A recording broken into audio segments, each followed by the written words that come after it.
ఇవాళ పాలమూరు రంగారెడ్డి పారకపోతుండేనా? నేను అడుగుతా ఉన్నా స్ట్రేట్ గా. ఇన్ని రోజులు నేను ఎన్ని మాటలు మాట్లాడినా బీఆర్ఎస్ పార్టీ నాయకులు ఒక్కరు కూడా బయటకు వస్తలేరు, సమాధానం చెప్తలేరు. దీనికి మీరు సమాధానం చెప్పకపోతే ప్రజలే మిమ్మల్ని బయటకు లాగి సమాధానం చెప్పేటట్టు చేస్తారని కూడా ఈ సందర్భంగా నేను తెలియజేస్తా ఉన్నా.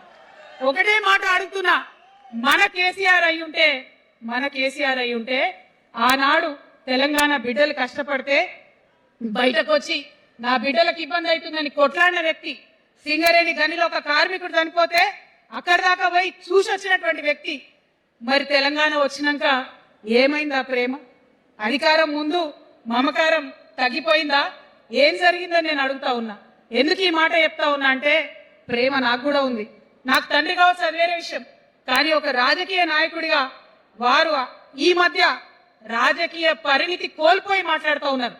కేటీఆర్